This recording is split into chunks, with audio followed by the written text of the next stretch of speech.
तो निर्गुणाचा नमो शारदा मूळ चत्वार वाचा गमो पंथ आनंद या राघवाचा जय जय रघुवीर समर्थ श्रोता वक्ता श्रीराम समर्थ जय जय रघुवीर समर्थ श्रीराम। आज आपण आपल्या या दासबोधाच्या अभ्यास वर्गामध्ये समर्थांच्या दासनवमीच्या स्मरणार्थ सगळेजण एकत्रित जमलेलो आहोत। आत्ता सांगितल्याप्रमाणे जिथं दासबोध आहे ते स्थान समर्थांचं आहेच, त्यामुळे हे सज्जनगण मानायलाही काही हरकत नाही। दासनवमीचा उत्सव असल्यामुळं आपण सगळेजण त्या समर्थांच्या अगदी जवळ आहोत याबद्दलही काही मनामध्ये संदेह नाही। पण काही गोष्टी या नियतीने काही लोकांच्याकडे दिलेल्या असतात, त्याप्रमाणे समर्थांची ही कथा, त्यांचं या निर्याणाचं हे सगळा निरूपणाचा जो अधिकार आहे तो खरं तर मोहन बुवांचा आहे। त्यामुळं त्यांचं स्थान किंवा त्यांच्या जागेतून किंवा त्यांच्या दृष्टीने आपण ही कथा सांगणं हे केवळ अवघड आहे, कारण की त्यांचा समर्थांच्या विषयीचा असलेला भाव एक वेळ काच देखील कदाचित थोडासा टणकपणा आपल्यामध्ये ठेवेल, पण समर्थ या नावाने देखील बुवांच्या डोळ्यामध्ये जेव्हा पाणी येतं तेव्हा त्यांच्या इतकी कथा आपण खरोखर ऐकण्याचं भाग्य हे फक्त त्या गडावरच येऊ शकेल। आज ज्या पद्धतीने आपण या कथेचा विचार करणार आहोत त्यामध्ये काही गोष्टी प्रामुख्याने ज्या मला आपल्याला सांगाव्याशा वाटतात, त्यातील सगळ्यात पहिलं वाक्य जे मी नेहमी वारंवार सांगत आलेलो आहे आपल्याला, ते म्हणजे परमपूज्य बाबा बेलसरेंनी महाराजांच्या चरित्र आणि वाङ्मयामध्ये आपल्या सगळ्यांसाठी एक महत्वाचं वाक्य लिहून ठेवलेलं आहे। त्यांनी एक असा प्रश्न आपल्या सगळ्यांच्या समोर ठेवला होता की संत हे अजरामर होतात म्हणजे काय होतात, संतांचं अमरत्व हे कशाने सिद्ध होतं। आपण समाधीजवळ जातो, सज्जनगडला दर्शन घेतो, समर्थांचा तो तिथला असलेला अस्तित्वाचा वास आम्हा प्रत्येकाच्या हृदयामध्ये जाणवतो, पण संतांच्या अमरत्वाचं खरं जर कुठलं कारण किंवा जर कुठला पुरावा असेल तर तो काय असू शकतो, याविषयी पूज्य बाबांनी केलेला वहपोह या दासनवमीच्या उत्सवाच्या निमित्ताने सांगणं गरजेचा वाटतो। कारण की पूज्य बाबांनी त्याचं उत्तर लिहिताना असं म्हटलंय की त्या संताने देह ठेवल्यानंतर ज्या तत्वासाठी तो संत जगला, ज्या तत्वाचा त्यांनी आयुष्यभर पुरस्कार केला, त्या तत्वावर आपल्या जीवाची आहुती देणारी लोक त्या संताच्या पश्चात तयार होणं म्हणजे त्या संताच्या अमरत्वाचा खरा पुरावा देण्यासारखा आहे।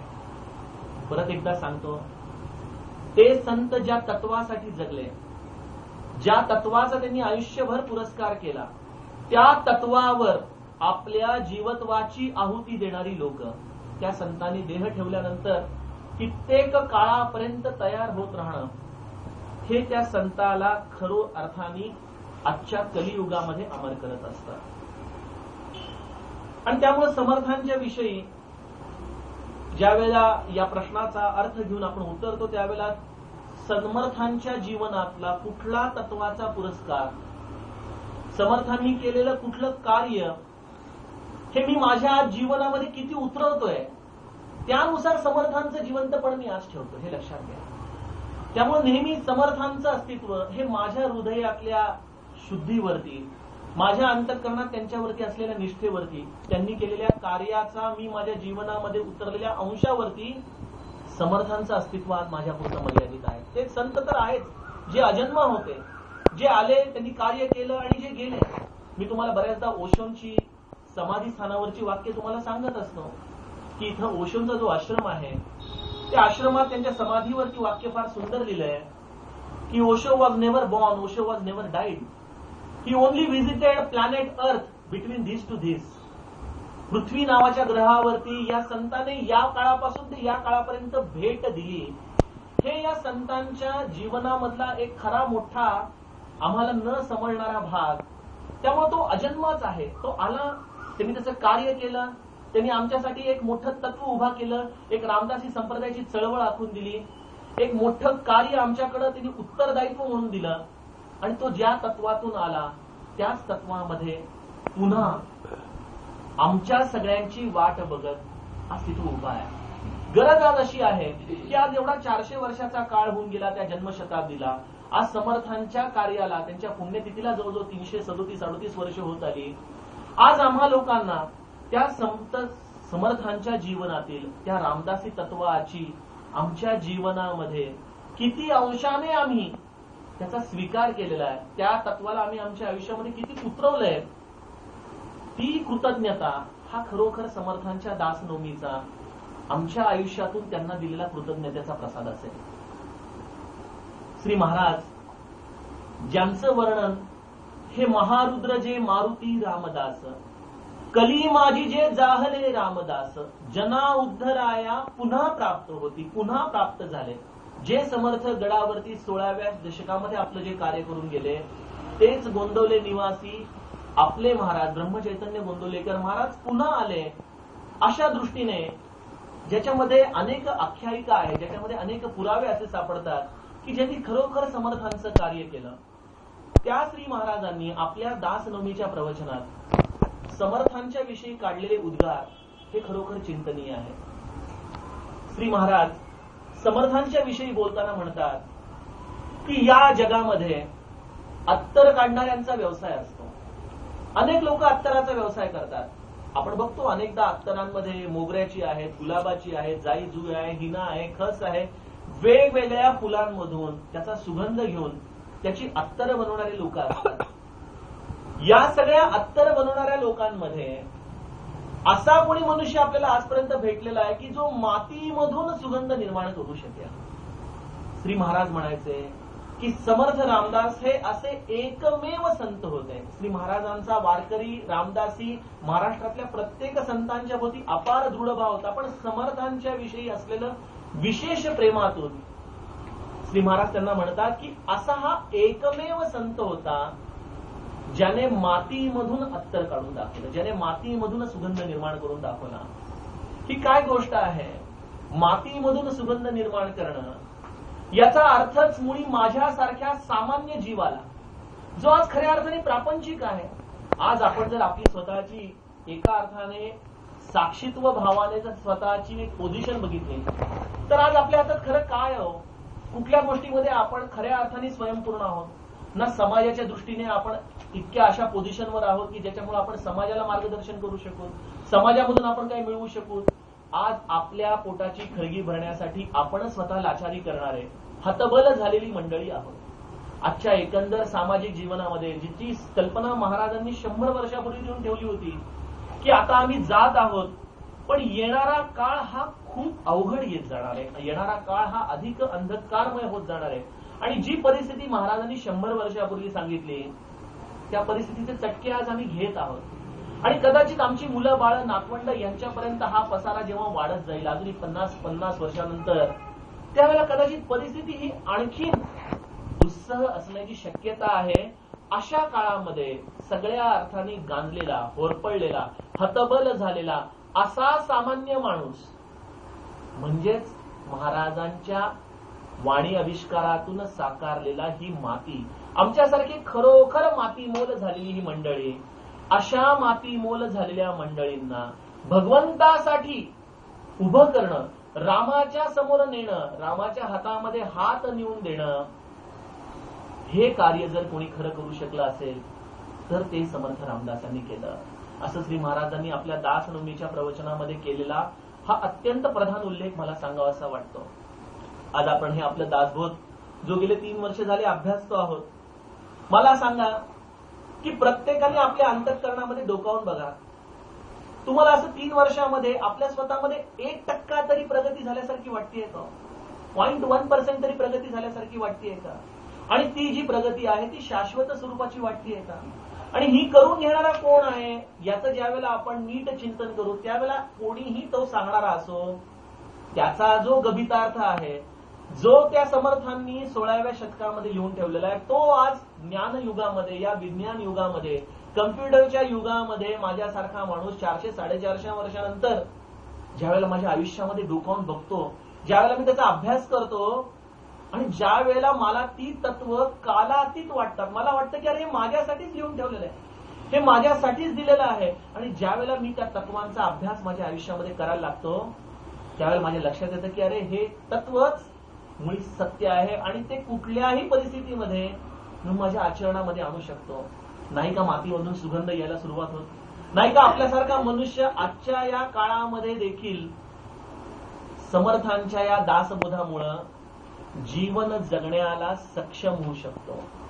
मला खऱ्या अर्थाने समर्थांचे खरोखर तुकाराम महाराजांच्या भाषेमध्ये बोलायचं झालं तर काय द्यावे ह्यांसी व्हावे उतराई, ठेविता हा पायी जीव थोडा, असं म्हणावंसं जे म्हणतात तुकाराम महाराज. त्या दृष्टीने आपण आपल्या प्रत्येकाने आपल्या आयुष्यामध्ये आज डोकावून बघा, समर्थांनी आम्हाला आज कशा प्रकारे तयार करायला सुरुवात केलेली आहे, कशा प्रकारे आज आम्हाला ते जगासमोर घेऊन चाललेले आहेत. प्रत्येकाने जे गेले 2-3 वर्ष झाले दासबोध ऐकतायत त्यांनी तर आहेत, पण जे आपल्यासारखी मंडळी जी सज्जनगडावर वर्षानुवर्ष जात आहात, जी समर्थांचा कित्येक वर्षापासून अभ्यास करत आहात, अशा लोकांनी देखील याचा थोडासा विचार करून बघा की समर्थांनी मला माझ्या जीवनामध्ये काय दिलेलं आहे.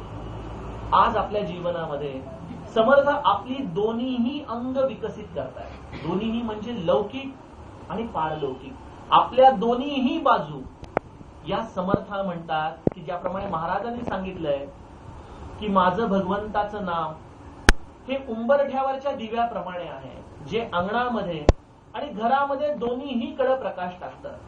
त्याप्रमाणे आज समर्थांच्या या दासबोधामधून ज्यावेळेला मी आज गाडीमधून येत होतो त्यावेळेला मी तोच विचार करत होतो की मागच्या दासनवमीपासून आजच्या दासनवमीपर्यंत माझ्या जीवनामध्ये मी समर्थांना कितपत उतरवलेलं आहे, कितपत मी त्यांचा अंगीकार केलेला आहे, कितपत मी त्यांच्या तत्वाला जगण्याचा प्रयत्न केलेला आहे. कितीतरी वेळा मी पडलोही असेल, पण आज ज्या समर्थांचं बोर्ड धरून मला ती माऊली उभी करण्याचा प्रयत्न करते, त्या समर्थांनी मला माझ्या आयुष्यामध्ये काय दिलेलं आहे.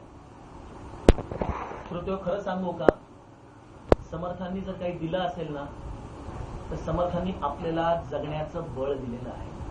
सगळ्यात महत्वाची गोष्ट, आपल्याला आपल्या जीवनावरची निष्ठा न डगमगू देता आजच्या समाज जीवनामध्ये उभं करण्याचं माझ्या आयुष्यामधलं सगळ्यात मोठं श्रेय हा समर्थांचा दासबोध आहे. माझ्या दृष्टीने काय केलेलं आहे, हे काय फक्त शब्दांचे खेळ नाहीयेत, हे माझ्यासाठी शब्दांचे बुडबुडे नाहीयेत. मी माझ्या जीवनामध्ये ज्या काही प्रसंगांमधून जात असतो, ज्या ज्या काही गोष्टींना मी सामोरं जात असतो, त्या त्या गोष्टींमध्ये मला समर्थांचा दासबोध एकच गोष्ट सांगत असतो, मी करता ऐसे म्हणसी तेने तू दुःखी होसी, राम करता ऐसे म्हणसी पावती यश कीर्ती प्रताप. माझ्या जीवनामधला जो माझा अहंभाव होता, माझ्या जीवनातला जो माझा मी पण होता, जो मी करता समजून या सगळ्या गोष्टींना सामोरं जात होतो, ज्या माझ्या गोष्टींचीही फळं आहेत असं मी समजून घेत होतो, त्या प्रत्येक गोष्टीला माझ्या रामाची इच्छा, माझ्या रामाचं कर्तेपण, माझ्या महाराजांनी मला ज्या पद्धतीने ठेवलेले त्या पद्धतीमध्ये समाधान मांडण्याची निष्ठा हा माझ्या दासबोधाने मला दिलेला प्रसाद आहे श्रोतो. आणि मला वाटतं हा प्रसाद आपल्या प्रत्येकाच्या आयुष्यामध्ये समर्थांनी आपल्याला दिलेला आहे. किती प्रसंग येतात आपल्या आयुष्यामध्ये, पण आपले प्रसंग आल्यानंतरही हातपाय लटपटत असताना देखील एक हात कुठेतरी समर्थांचा आधार घेत उभं राहतं आणि सांगतं की बाळा उठ, उभा राहा, स्वतःवरचा विश्वास जाऊ देऊ नकोस, तुझ्या मागं कुठली शक्ती कार्य करतेय त्या शक्तीकडे तर जरा बघ. आणि मी सांगतो की ज्या समर्थांनी हे श्लोक लिहून ठेवलेले आहेत, ज्या रामदासी संप्रदायामध्ये आपण म्हणतो, म्हणून आम्ही रामदास, श्री रामचरणी आमचा दृढ विश्वास, कोसळून पडो हे आकाश तरी अनेकाची आसन पाहू. त्या समर्थ माऊलीची ही शक्ती आपल्याला जीवनाचं बळ देते, जीवनामध्ये उभं करते.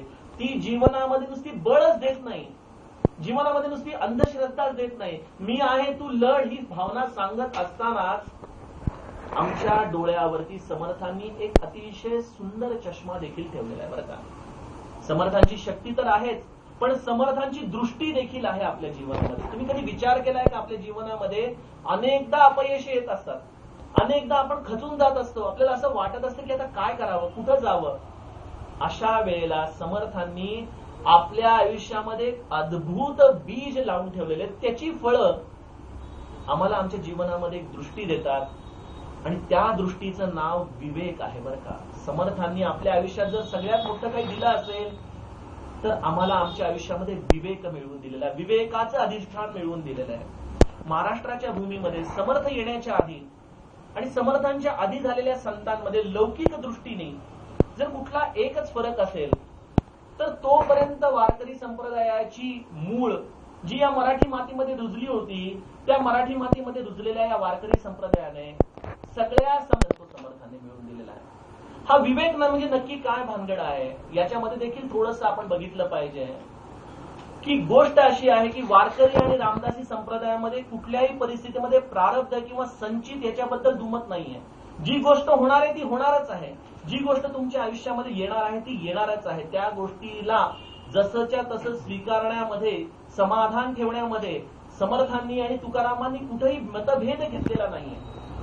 पण समर्थांनी याच्यामध्ये थोडंसं करेक्शन आपल्याला जे सांगितलंय की ते आपल्याला एक तत्व समजावून सांगतात. ते तत्व म्हणजे असं की बाळा, तुझ्या आयुष्यामध्ये तुला कर्मफळाचं स्वातंत्र्य नाहीये. तुला तुझ्या आयुष्यामध्ये जे कर्मफळ मिळणार आहे ते मिळणारच आहे, पण तुझ्या आयुष्यामध्ये जर तुला कुठलं स्वातंत्र्य असेल तर ते कर्म स्वीकारायचं स्वातंत्र्य आहे.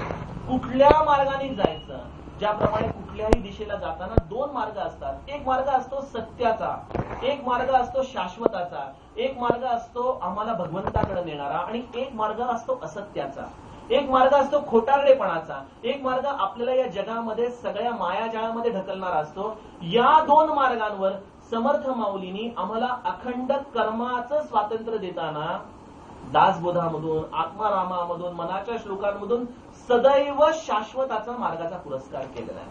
आणि या शाश्वताच्या मार्गावरती बाळा तू चाल. भले तो माझा रस्ता काट्याकुट्याचा असो, दगडगोट्याचा असो, तिथं अनंत संघर्ष असो, त्या अनंत संघर्षांना तू सामोरं जा. माझी शक्ती तुझ्या मागे कार्य करेल, पण ही शक्ती घेत जात असताना कधीही अनितीने, स्वतःच्या स्वार्थासाठी त्या मार्गाच्या दिशेने तू जाऊ नकोस. हा विवेक हा समर्थांनी आम्हाला दिलेली सगळ्यात मोठी देणगी आहे. त्यामुळे समर्थांची शक्ती जीवनाचा विश्वास देते, समर्थांची शक्ती आम्हाला कर्मामध्ये नेतेच, पण हे करत असताना त्याच्याही पलीकडे आत्मानात्म विवेकाच्या भूमिकेतून समर्थांनी आम्हाला मनुष्य जन्माचं महत्व पटवून दिलेलं आहे. इथून आम्हाला समर्थ लौकिकामधून पारलौकिकामध्ये घेऊन जात आहेत. एका लौकिकामध्ये कर्मामध्ये आम्हाला उत्तमातलं उत्तम कर्म शिकवणारे समर्थ जीवनाचं मूळ स्वरूप आम्हाला समजावून सांगतात. या जीवनाचं दुःख स्वरूप आम्हाला जाणून देतात. या दुःख स्वरूपातून मिळालेल्या या जन्मातून सारासार विवेक हेच सांगतो की या जन्मामध्ये जरी तू अनंत गोष्टी कमवल्यास आणि एक गोष्ट जर नाही कमवली, ज्याप्रमाणे अत्यंत सुंदर पक्वान्न बनवून त्यामध्ये मूठभर जर मीठ टाकलं तर ते जसं पक्वान्न कोणाच्या खाण्याच्या उपयोगाला येत नाही, त्याप्रमाणे जीवनामध्ये अनंत उत्तम कर्म केलीस, अनंत चांगलं कार्य केलंस, पण या सगळ्या कार्यामध्ये जर माझा भगवंत जोडला नाहीस, माझा राम जर जोडला नाहीस, तर हे तुझं सगळं उत्तम असलेलं जीवन देखील त्या छोट्याशा मिठाच्या चिमटीने जसं नाचतं, त्याप्रमाणे या जीवनातल्या कर्मांना तू भगवंताचं अधिष्ठान ठेव आणि तुझ्या जीवनामध्ये त्या भगवत प्राप्तीचा ध्यान घे. समर्थ माऊली किती सुंदर आपल्या अभंगामध्ये सांगते. समर्थ माऊलींचा तो अभंग आपल्या सगळ्यांना माहिती आहे. काय ते करावे संपत्तीचे लोक, जानकी नायक जेथे नाही, जेथे नाही माझा श्रीराम समर्थ, व्यर्थ कोटी जिणे जाणावे त्या नराचे. सगळं काही कमवलंय, सगळी संपत्ती मिळवली, प्रपंच उत्तम केलेल्या, सगळ्या गोष्टी केलेल्या आहेत, पण या सगळ्यांमध्ये जेथे नाही माझा श्रीराम समर्थ, जाणावे ते व्यर्थ जिणे कोटी गुणे, कोटी गुणे व्यर्थ जिणे त्या नराचे. जानकी जीवनाचे नाम नाही, जेथे नाही नाम न जाय कीर्तनी, तेने का जननी प्रसवली. इतक्या थेट शब्दांमध्ये मनुष्य जीवनाचा अर्थ समर्थाने आम्हाला समजवत न कळत पारलौकिक भूमिकेमध्ये देखील आणून ठेवलं. या पारलौकिकामधून समर्थांसारखा संत आमच्या तयारीनुसार आमच्या मुखामध्ये भगवंताचं नाम देतोय. त्या भगवंताच्या नामाने आमच्या अंतःकरणामध्ये अखंड वास करतोय. आम्हाला सदैव आमचा विवेक जागृत ठेवत भगवंताकडे घेऊन जातोय आणि आम्हाला या सगळ्या गोष्टींमध्ये परिपूर्णता मिळवत देत आमच्या आयुष्यामध्ये एका अत्यंत उत्तुंग उंचीवर घेऊन जाण्याचा प्रयत्न करतोय. श्रोत्यो, हे या दासबोधाचं मर्म आहे, हे या दासनवमीचं मर्म आहे आणि हे त्या संत जीवनाचं तत्व आपल्या आयुष्यामध्ये घेण्याचं क्षेत्र आहे. समर्थांची भक्ती, समर्थांचा विवेक, समर्थांचा वैराग्य, समर्थांचं ज्ञान, समर्थांचं शब्द भांडार, समर्थांचं जीवन, आपण हे सगळं जण दासबोधाच्या अनुषंगाने वारंवार अभ्यासतो. पण समर्थांच्या सारखा समर्थ, जसं ते राम शेवाळकर म्हणायचंय की वक्ता दशसहस्रेषु, पण मला असं वाटतं की समर्थांसारखा संत हा दशशतकांमध्ये झालेला एकमेव असा संत आहे की ज्याच्यामुळं मनुष्याला जीवनाच्या दोन्हीही अंगांमध्ये जगण्याची अपार शक्ती, अपार सामर्थ्य मिळू शकतं. समर्थांच्या जीवनामधला आणखीन एक गुणविशेष मला सांगावासा असा वाटतो की सगळ्या संतांनी आपल्या जीवनामध्ये ते आले, त्या जीवनामध्ये त्यांनी उपासना केली, तपश्चर्या केली, त्याच्यासाठी कुठल्या तरी गुरुचं मार्गदर्शन घेतलं आणि गुरुच्या मार्गदर्शनाखाली त्यांनी दिलेल्या नामाच्या आधाराने भगवत प्राप्ती करून घेतली. पण समर्थांसारखा संत मी दशसहस्रेषु असं का म्हणतोय की इतक्या शतकांमध्ये हा असा एकमेव संत आहे की जो आला आणि त्यांनी थेट भगवंतालाच गुरु केलं. बघा, म्हणजे ज्या गुरुच्या आधाराने भगवंत प्राप्त करायचा त्या भगवंताची प्राप्तीच घेऊन हा संत इथं आला आणि त्यामुळं संत हे खऱ्या अर्थाने महारुद्र मारुतीचे अवतार होते. बघा, कारण की जिथं मारुती राया आहे, जिथं त्याचं अधिष्ठान आहे, त्याच्या प्रेमापोटी तो राम त्याच्यासाठी म्हणून खाली यायचा. बघा, प्रत्येक वेळेला त्याप्रमाणे समर्थ आले आणि आपल्या रामरायालाच घेऊन आले, आपल्या रामरायालाच त्यांनी गुरु म्हणून ठेवलं आणि या रामरायाच्या अधिष्ठानावरती ते खऱ्या अर्थाने रामदास होऊन समर्थ झाले. आणि त्यामुळे समर्थ ही पदवी ज्यांना शोभते असा हा संत, आणि या संताची कृपा की तो आपल्या आयुष्यामध्ये आला. बस, मला वाटतं भाऊसाहेब केतकर म्हणायचे ना, तसं हे वाक्य आहे की महाराज आपल्या जीवनामध्ये आले, आपलं कार्य झालं, त्याप्रमाणे समर्थ आले, त्यांचं नाम आलं, त्यांचा दासबोध आला आणि त्यांचं आपल्यावरती असलेलं अपार प्रेम आलं. मला वाटतं अजूनही आपल्या आयुष्यामध्ये आपण कशाची वाट बघतोय, काय गोष्ट आपल्याला मिळवायची राहिलेली आहे. आणि मी तुम्हाला सांगू का की जर तुम्हाला असं वाटत असेल की माझ्या जन्मामध्ये मला रामाला भेटण्याच्या आधी या 4 गोष्टी करायच्या आहेत, मला असं वाटतं की मला मर्सिडीज कारमध्ये फिरायचंय, मला असं वाटतं की मला ही गोष्ट प्राप्त करायची, मला असं वाटतं की लौकिक जीवनातलं मला हे सुख घ्यायचंय, मी तुम्हाला सांगू का ते देण्याची ताकद देखील या लंगोटीवाल्याच्या हातात आहे. बरं का, खरं सांगतो, अगदी त्यांना स्मरून आजच्या दिवशी त्यांच्या स्मरणात मी तुम्हाला सांगतो की समर्थांसारखा संत हा तुमच्या जीवनाचं प्रारब्ध देखील बदलून तुम्हाला देऊ शकतो. फक्त आणि फक्त गरज आहे त्याच्या दासबोधाची, त्याच्या तत्वांची एकरूप होण्याची. आणि खरं सांगतो, महाराज जसे म्हणायचे की माझ्याकडे येणारे शेकडो 99 लोक ही हिंग जिऱ्याचे गिराईक, मला वाटतं तीच भूमिका देखील समर्थांची होती की आज आम्ही त्यांच्या दासबोधाला अभ्यास म्हणून वापरतोय, आज आम्ही त्यांच्या दासबोधाला प्रवचन म्हणून वापरतोय, पण त्यांच्या दासबोधाला जीवनाचा मार्ग म्हणून स्वीकारत नाहीये. आणि त्यामुळं आज हिंग जिऱ्याचे आम्ही समर्थांचे देखील गिराईक आहोत. जर आम्ही आमच्या दासबोधामध्ये खऱ्या अर्थाने आमच्या स्वतःला ढकलू शकलो, मी हा शब्द वापरतो की ढकलू शकलो, आणि हा सगळा आपला जो वर्ग चाललाय ना, हा ढकलण्याचा वर्ग चाललेला आहे. एक जोक सांगतो तुम्हाला ढकलण्यावर, सहज आठवला की एकदा एका जहाजामधून एक सुंदर युवती जहाजामधून खाली पडते. ती पडल्यानंतर तिथला जो राजा असतो तो ओरडायला लागतो जहाजातून की या मुलीला कोणतरी वाचवा, जो कोणी हिला वाचवेल त्याला मी माझ्याकडून सोन्याचा हार बक्षीस म्हणून देईन.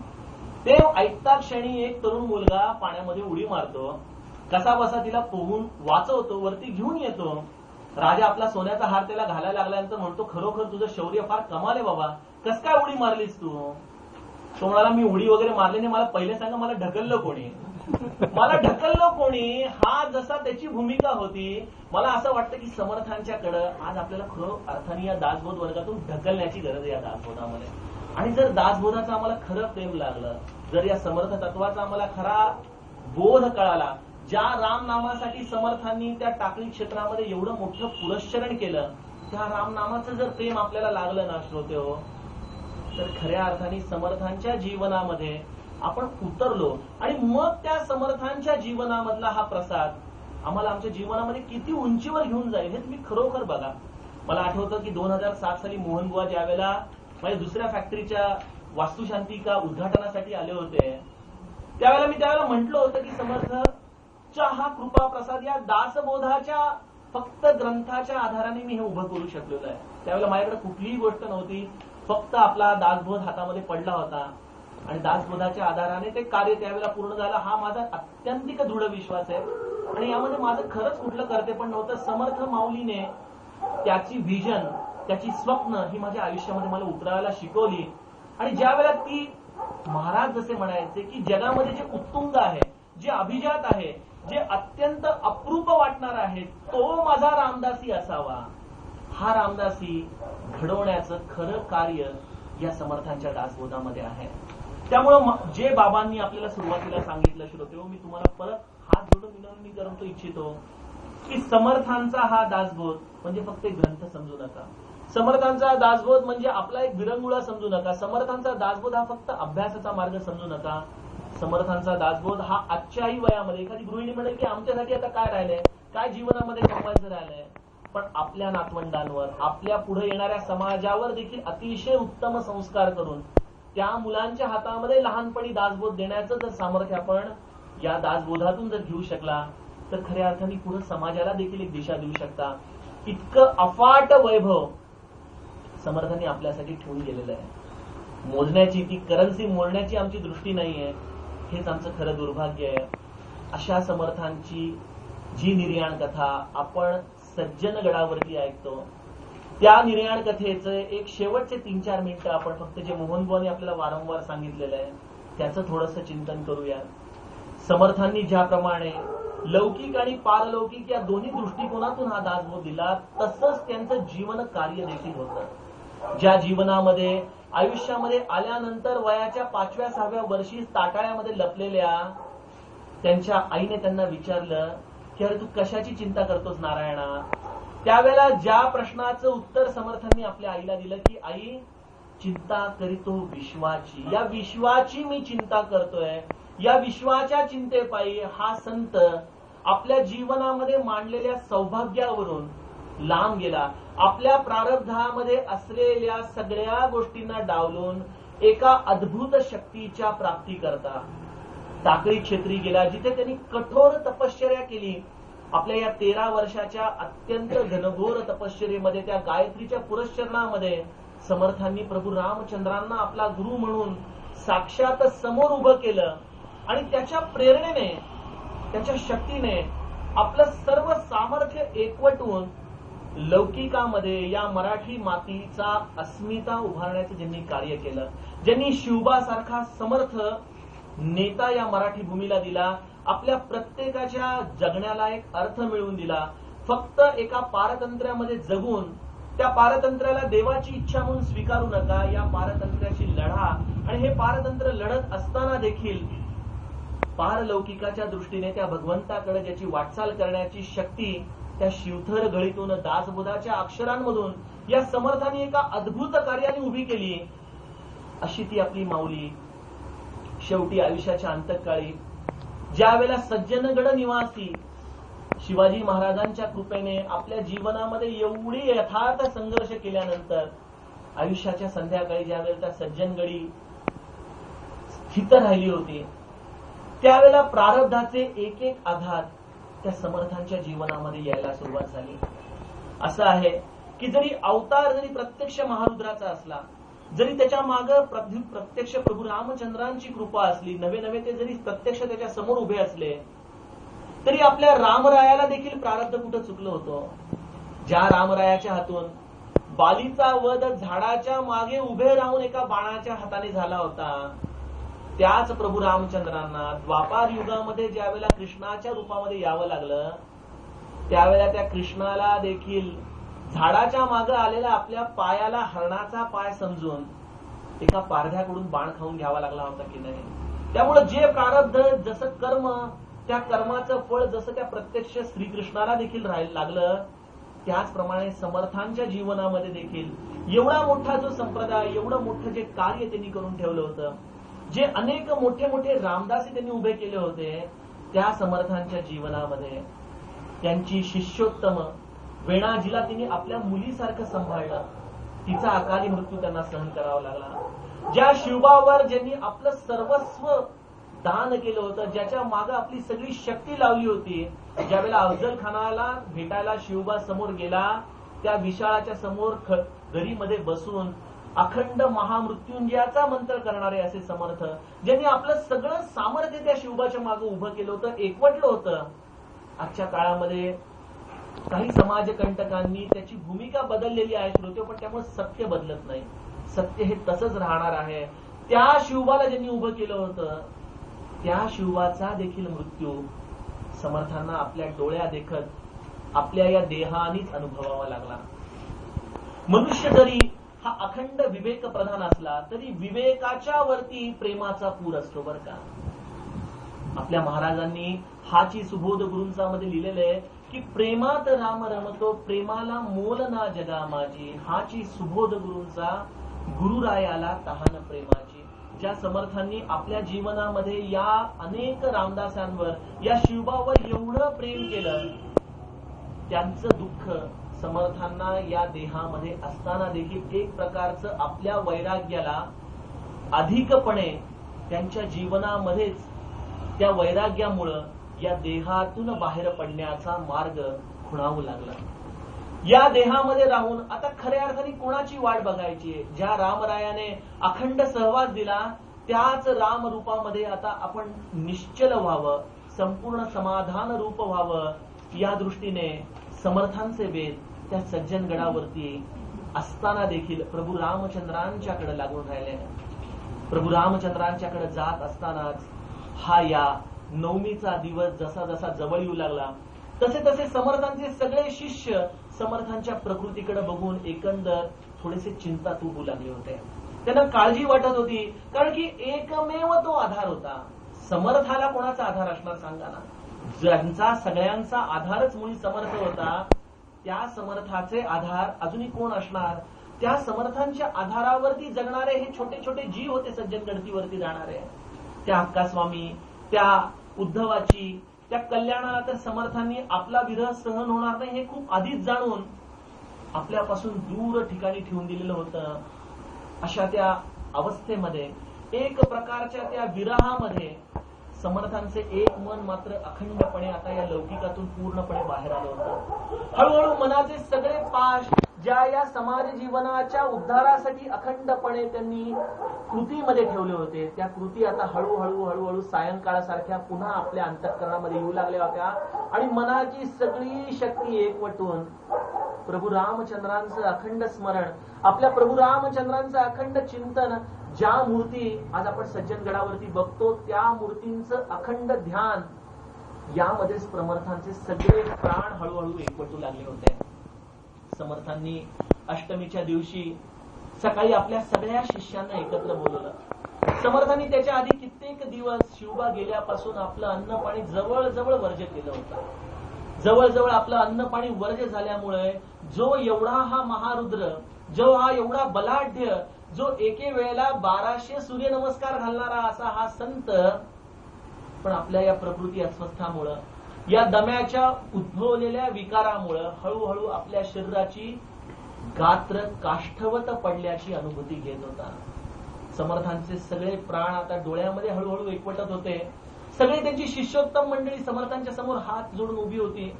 समर्थांना त्यांनी आपल्या कॉटवरून खाली उतरवलं. जो पलंग शिवबानी समर्थांना दिला होता त्या पलंगापासून खाली उतरून समर्थांना रामासमोर बसवलं होतं.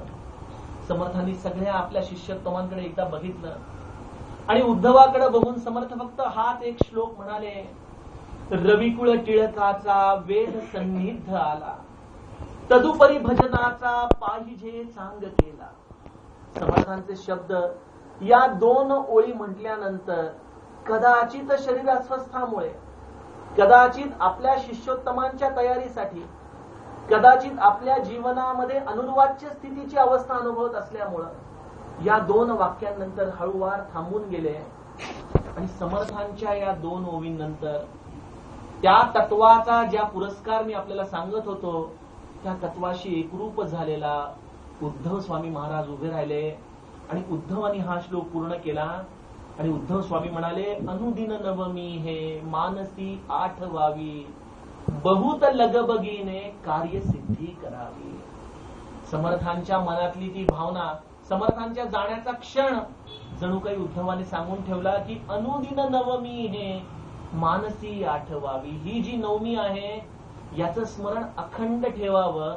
आणि ते स्मरण ठेवून काय, बहुत लगबगीने कार्यसिद्धी करावी. हा एक प्रकारे समर्थांच्या देहांताचा निरोप होताच, पण त्यांच्या पश्चात येणाऱ्या करोडो रामदासींसाठी, आमच्यासारख्या लोकांसाठी हा संदेश होता की त्या नवमीचं स्मरण ठेवून काय करा, बहुत लगबगीने कार्यसिद्धी करावी. काय आपल्या मनुष्य जन्माची फलश्रुती आहे, भगवत प्राप्ती. या मनुष्य जन्माचं ध्येय ते साध्य करण्यासाठी या नवमीचं अखंड स्मरण ठेवून बहुत लगबगीने कार्यसिद्धी करावी, असं समर्थांचं वचन उद्धव स्वामींनी पूर्ण केलं.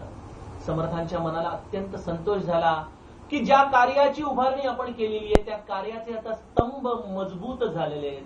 त्या कल्याणाचा आधार, या अक्का स्वामींचा आधार, या उद्धवाचा आधार या जन्मामध्ये मी घेतलेल्या कष्टांना विनाकारण जाऊ देणार नाहीत. माझा हा देह ठेवल्यानंतर देखील हा संप्रदाय वेगवेगळ्या टप्प्यांवर जात राहील, वेगवेगळी उंची गाठत राहील.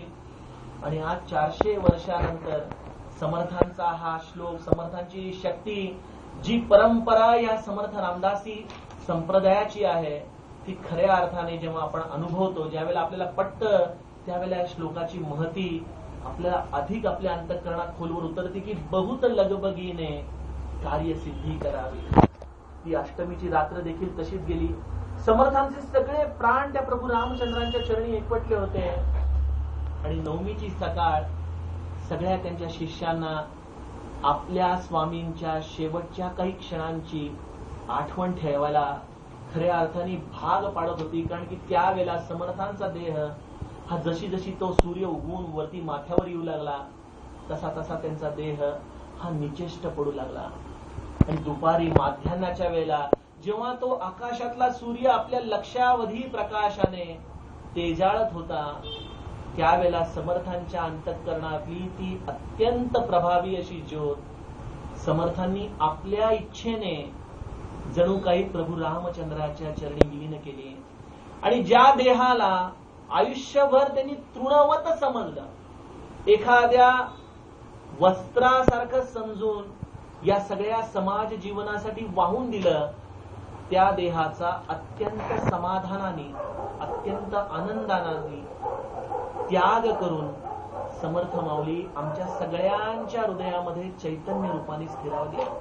समर्थांचे ते शेवटचे जे शब्द होते जे त्यांनी अक्का स्वामींना सांगितले की माझी काया आणि वाणी गेली म्हणाल अंतःकरणी, परी मी आहे जगत जीवनी निरंतर. मी आहे, मी आहे, मी कुठेही गेलो नाहीये, मी तुमच्यामध्ये आहे. तुम्ही फक्त मला तुमच्या हृदयामध्ये बघायला शिका. आणि मी कुठं आहे, आत्मा राम दास बोध, माझे ग्रंथ स्वरूप स्वतः सिद्ध. या सगळ्या ग्रंथांमध्ये श्रोतेहो मी आहे. माझ्या प्रत्येक शब्दाशी तुम्ही एकरूप होण्याचा प्रयत्न करा. आणि यासाठी समर्थांनी ज्ञानदशकामध्ये शब्दांश, वाच्यांश आणि लक्षांशाची भूमिका मांडलेली आहे. दासबोधाच्या शब्दांच्या आतमध्ये, या शब्दांच्या बास्केटमध्ये जे अमृत भरलेले, जो अर्थ भरलेला आहे, त्या प्रत्येक शब्दाच्या आतमध्ये डोकावून बघा. माझ्या शब्दांशामध्ये तुम्हाला वाच्यांश सापडेल. तो वाच्यांश जर तुम्ही तुमच्या जीवनामध्ये उतरवला तर उतरवता उतरवता ती अनुर्वाच्य अशी लक्षांशाची स्थिती तुम्हाला माझ्या दासबोधामधून सापडेल. आणि तो लक्षांश म्हणजे मी आहे. त्या लक्षांशाशी तुम्ही एकरूप व्हा. असा हा समर्थ माऊली 400 वर्ष जरी होऊन गेलेली असली तरी आमच्या प्रत्येकाच्या हृदयामध्ये या दासबोधाच्या रूपाने आजही स्थिरावलेला आहे. गरज आहे आम्ही त्यांना आमच्या अंतःकरणामध्ये किती जिवंत ठेवतोय. आणि त्यामुळे तो अजन्मा जो फक्त आमच्यासाठी आला, एवढं मोठं कार्य करून गेला, त्याचं खरं उत्तरदायित्व आज या दासनवमीच्या निमित्ताने आम्ही आमच्या अंतःकरणामध्ये पुन्हा एकदा या चैत्रामधल्या गुढीपाडव्यासारखं पुन्हा उभारणं गरजेचं आहे की नाही समर्थ, आपण केलेलं कार्य, आपण दिलेलं आम्हाला ज्ञान आम्ही आमच्या आयुष्यामधून इतक्या सहजासहजी जाऊ देणार नाही. अत्यंत महद्भाग्याने मिळालेला हा सत्संग, अत्यंत महद्भाग्याने आलेला हा दासबोध हे आम्ही आमच्या जीवनामध्ये उतरवू. आणि ज्याप्रमाणे समर्थांनी आम्हाला जे कार्य करायला सांगितलेलं आहे त्या सगळ्या कार्याचं मर्म अखंड रामनामाचा संग ठेवून आम्ही आपल्या जीवनामध्ये करत राहूत. म्हणजे खऱ्या अर्थाने समर्थांना या दासनवमीची आपण कृतज्ञता दिल्यासारखी होईल. आपण आता 2 मिनिटं डोळे मिटून समर्थांचं मनातल्या मनामध्ये चिंतन करूयात आणि एक प्रकारे निश्चय करूयात की आपण आपल्या आयुष्यामध्ये या समर्थ कृपेच्या प्रसादाला खऱ्या अर्थाने ग्रहण करतोय. जय जय रघुवीर.